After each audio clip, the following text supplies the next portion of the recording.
This feels so condescending. Yeah. Yeah.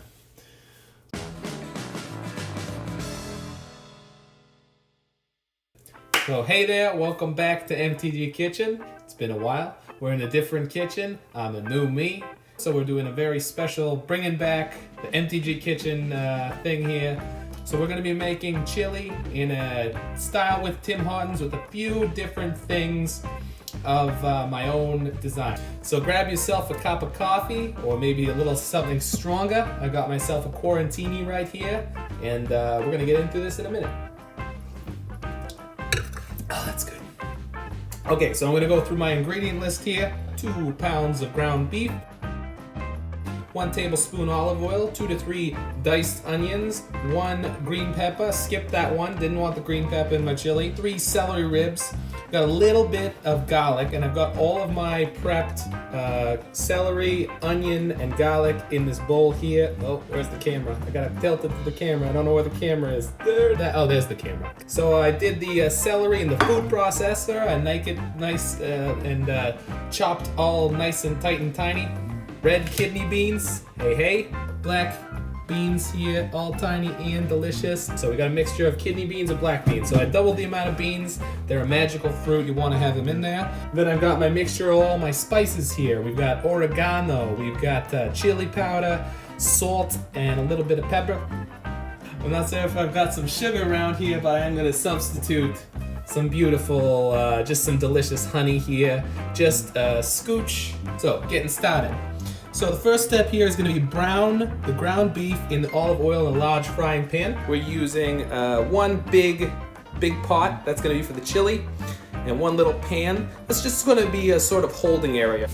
Now, this recipe doesn't call for it, but I'm going to add some chili flakes into this oil as the oil heats up. This is a secret thing you could do with many things that you're making. If you're making pasta sauce, if you're making chili, whatever you're making, you can throw your red chili flakes into the oil while the oil is heating up and get some nice heat into your whole recipe there. Alrighty, so looks like our chili flakes and our oil are good. Now you can hear the beautiful sound of our ground beef browning there.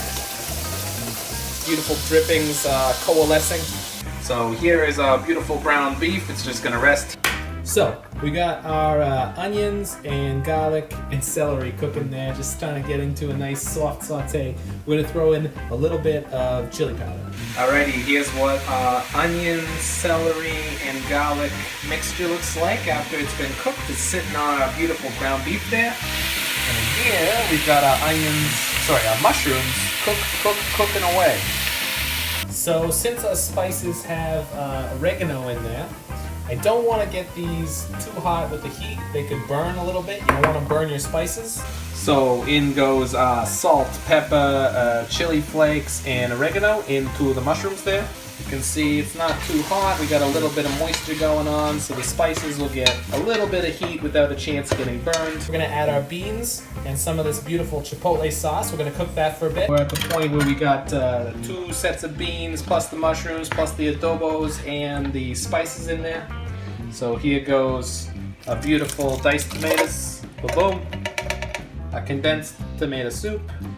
Oh, look at that. This is our brown meat and onion, garlic, all that good stuff. Get that back in there. And then we just leave it to simmer for a good hour.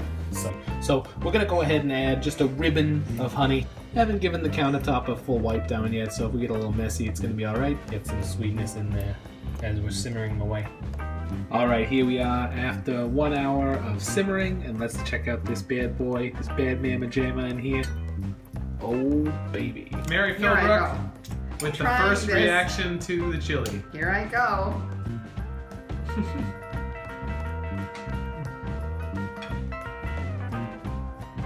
It's fabulous. Good. Absolutely good. Of course, everyone's favorite part. It's gonna be a big pile of dishes to do here. Well, I think that's all for today's very special, completely impromptu resurrection of MTG Kitchen. Once again, if you liked it, you can check my stuff out on the YouTube. Take care of your fellow humans, and you just have yourself the most beautiful day.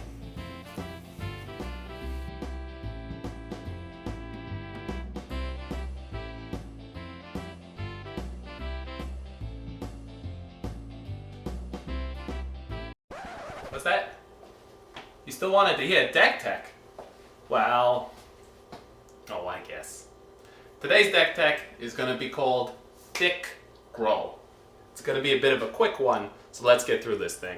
Thick Groll is a modern deck that is focused on putting pressure on your opponent, both by punishing greedy, non-basic mana bases, but also playing some red-green monsters. The core of the deck is the incredibly powerful interaction between Arbor Elf and Utopia Sprawl. Arbor Elf says tap, untap target forest, and Utopia Sprawl is an enchantment that goes on a forest and allows it to produce extra mana. Aspiring Spike uses this interaction in his Prison Pals deck to play things like turn 2 Jace the Mind Sculptor.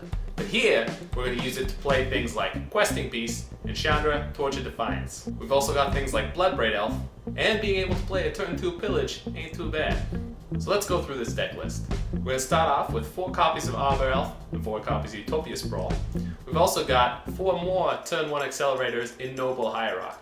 While Noble Hierarch doesn't tap for any red mana, most of our red mana is not double pip, and being able to give the Exalted ability to your creature that's attacking is pretty beneficial.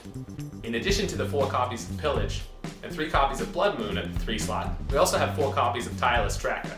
This is one of the best ways for green to generate card advantage and to grind through a game. Tireless Tracker also combines great with our fetch lands.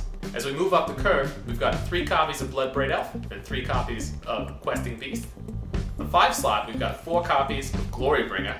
This big bad dragon from Amonkhet is able to attack planeswalkers with haste and clear out blockers at the same time.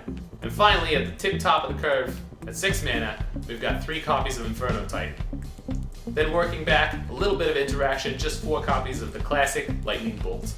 Our mana base is also pretty straightforward, with 6 snow-covered forests, 1 snow-covered mountain, 4 stamping grounds, 4 wooded foothills, and then a few more fetches, all going for green, 2 windswept heath, and 2 misty rainforest, but you can substitute any green fetch here if you like.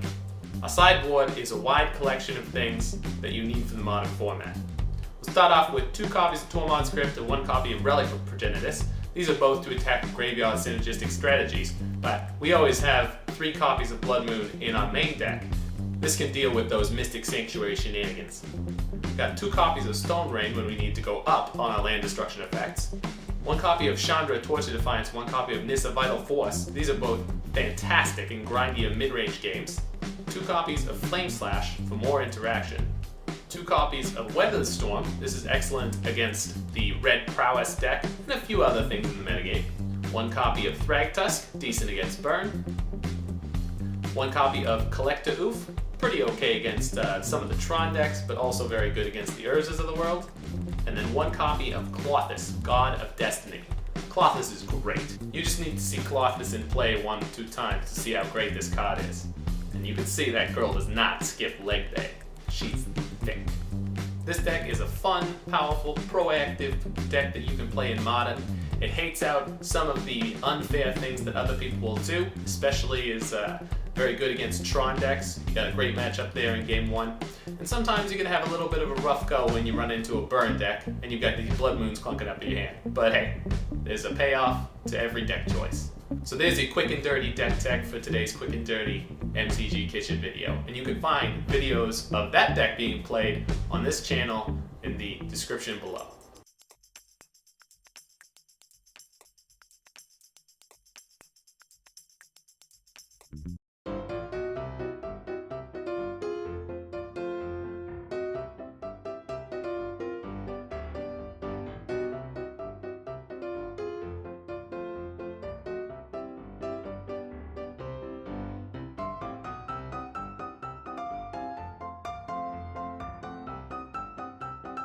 Oh, sounds like my grandma might be home. So I'm making a little video for the internet if you want to come and say hi. Brooke, there she is.